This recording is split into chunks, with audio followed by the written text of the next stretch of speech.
Jubilee hills constituency. So ఇప్పుడు ఈ constants పైన అందరు కన్నుబడ్డారు. ఒక పక్క అధికార పక్షంలో ఉండే కాంగ్రెస్ కావచ్చు, ప్రతిపక్ష హోదాలకు చేరిన బీఆర్ఎస్ కావచ్చు, అండ్ మధ్యలో బీజేపీ కావచ్చు. అందరి ఫోకస్ ఇప్పుడు ఆ కాన్స్టెన్స్ పైన. ఇంకొక మాటలు చెప్పాలంటే ఈ కాన్స్టెన్సీ ఇప్పుడు అన్ని పార్టీలకు ఒక ప్రెస్టేజ్ ఇష్యూగా మారిపోయింది. ఎస్, గత 3 సంవత్సరాలకు కూడా జూబ్లీ హిల్స్ కాన్స్టెన్సీ నుంచి మాగంటి గోపీనాథే విన్ అవుతూ వచ్చింది. సో ఈ విషయం అందరికి కూడా తెలిసింది. సో అయినా ఇప్పుడు కాలం చేసిన తర్వాత ఇప్పుడు ఆ సీట్ హాట్ సీట్ గా మారిపోయింది. ఎందుకు అనంటే అసలు కాంగ్రెస్ పైన ప్రజలకు నమ్మకమే లేదు. మళ్ళా బీఆర్ఎస్ వాళ్ళు ఎప్పుడెప్పుడు వస్తారా, నెక్స్ట్ టర్మ్ మాదే, మా కోసమే ప్రజలు ఎదురు చూస్తున్నారు.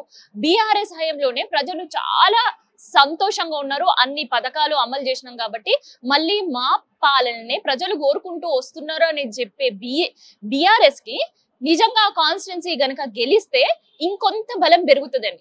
కానీ కాంగ్రెస్ కి ఇజ్జత్ సవాల్ అయ్యే పరిస్థితి. ఎందుకంటే ఇప్పటికే ప్రతిపక్షాలందరూ కూడా అటు బీజేపీ కావచ్చు, బీఆర్ఎస్ కావచ్చు, ప్రతిపక్షాలు ఏకమై ఒకటే మాట, అసలు కాంగ్రెస్ ప్రభుత్వం ఏర్పాటైన తర్వాత ఇంత కొద్ది కాలంలోనే ఎవరైనా ఇన్ని విమర్శలు ప్రజల నుంచి మూటగట్టుకున్నారు అంటే అది కేవలం కాంగ్రెస్ ప్రభుత్వం మాత్రమే అనే విమర్శలు చేస్తున్నారు.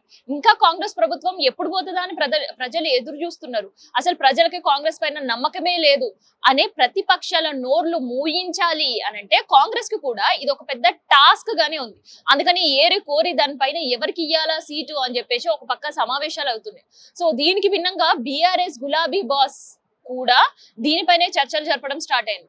అండ్ ఈ బీఆర్ఎస్ నుంచి కూడా చాలా పోటీ జరుగుతుంది. అండ్ మాకంటూ మాకు అనే విషయాలు కూడా వినిపించే పరిస్థితి. ఎందుకంటే గతంలో ఉండే శ్రీధర్ బాబు కూడా ఈ సీటు పైన కన్నేసిన పరిస్థితి మనకు తెలిసింది. సో బీజేపీ నుంచి బీఆర్ఎస్ కి రావడం, బీఆర్ఎస్ దగ్గర నుంచి ఆ సీటు కోసం ఎన్నోసార్లు ప్రయత్నాలు చేసినా కూడా పార్టీ ఇవ్వకపోవడంతో నీరసించి కూర్చున్న పరిస్థితి.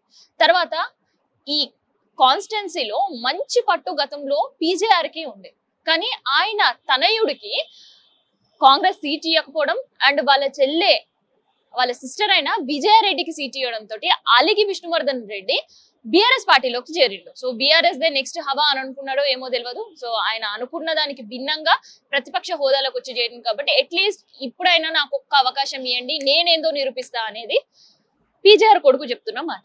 అండ్ తలసాని శ్రీనివాస్ యాదవ్ ఒక గట్టి మినిస్టర్ గా ఉండే పరిస్థితి. గతంలో తలసాని పైన కూడా కాంగ్రెస్ లోకి ఎప్పుడైనా మూవ్ అయ్యే అవకాశం ఉంటుంది, కాంగ్రెస్ లోకి చేరిపోతున్నాడు. ఎందుకంటే ఇప్పటి వరకు కాంగ్రెస్ కి బలమైన సిటీ మినిస్టర్ లేడు. అండ్ దాంతో పాటు యాదవులకు సంబంధించిన ఓట్ బ్యాంక్ తలసాని వెనక ఉంది. ఇంత కష్టకాలంలో క్లిష్ట పరిస్థితిలో కూడా పార్టీని గట్టెక్కిచ్చిండు కాబట్టి తలసానికి సిటీ మినిస్టర్ ఇవ్వాలి. అండ్ కాంగ్రెస్ చాలా కూడా తలసాని పైన చాలా ఫేవర్ గా ఉంది. దానం వర్సెస్ తలసాని ఈ 2 ఇష్యూ ఎపిసోడ్ కూడా మనం విన్నాం. సో అందుకని ఇప్పుడు తెరవెనక తలసాని కూడా ప్రయత్నాలు సాగిస్తున్నాడు. సో వాళ్ళ కొడుకైన సాయి కుమార్ కి ఇయ్యాలి. సో ఇస్తే ఈ సీటు నేను కొట్టుకొస్తా, ఎందుకంటే నాకు యాదవుల ఓట్ బ్యాంక్ కూడా అక్కడ గట్టిగానే ఉంది. సో నాకు ఒక్క అవకాశం ఇచ్చి చూడండి అని తలసాని శ్రీనివాస్ యాదవ్ చేసే ప్రయత్నాలు కూడా ముమ్మరంగా సాగిస్తున్నారు. అయితే పార్టీలో ఇంకోవైపు చర్చతో పాటు అక్కడుండే అంటే ఆ కాన్స్టిట్యున్సీలో ఉండే ఒక 2-3 కార్పొరేటర్లు కూడా ఈ సీటు మాగంటి గోపీనాథ్ కుటుంబ సభ్యులకే ఇయ్యాలి.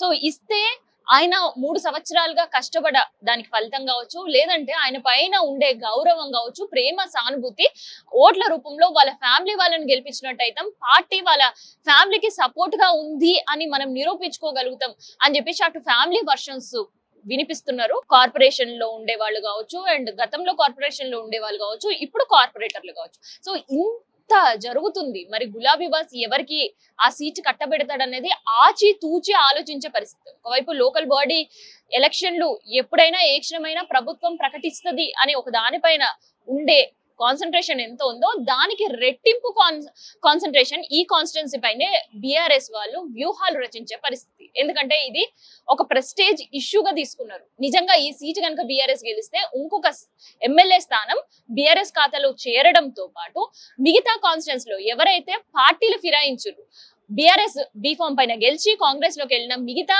ఎమ్మెల్యేలను కూడా ఈ సీటు చూపించి టార్గెట్ చేయడం కావచ్చు, లేదంటే ఆ సీట్లన్నీ కూడా మాకే వస్తాయి ఇన్ కేస్ బై ఎలక్షన్స్ అక్కడ జరుగుతాయి అనే కాన్ఫిడెన్స్ ఇంకా కూడా బీఆర్ఎస్ లో ఫామ్ అయ్యే పరిస్థితి ఉంటుంది. కానీ కాంగ్రెస్ కూడా అంతే ధీటుగా ఆలోచించే పరిస్థితి కనిపిస్తుంది. అయితే నిజంగా ఈ సీటు కాంగ్రెస్ అభ్యర్థిని నిలబెడుతుందా లేదంటే ఎంఐఎం కి కట్టబెడుతుందా అనేది కూడా చూడాలి. ఎందుకంటే కొంత మైనారిటీ ఓట్ల సంఖ్య కూడా అక్కడ ప్రోద్బలం ఎక్కువ ఉంది, ఓట్ బ్యాంక్ కూడా ఎక్కువ ఉండే అవకాశం ఉంటుంది. కాబట్టి మేబీ అసలు నిజంగా కాంగ్రెస్ బరిలో దిగుతుందా లేదంటే ఎంఐఎం కి ఆ సీట్ కట్టబెడుతుందా అనే ఆలోచన కూడా చేస్తుంది.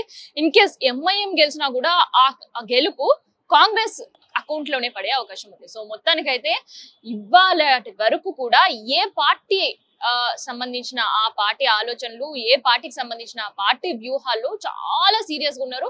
సో అన్ని పార్టీలకి కూడా జూబ్లీ హిల్స్ కాన్స్టిట్యున్సీ ఒక ప్రెస్టీజియస్ ఇష్యూగా మారే పరిస్థితి ఉంది.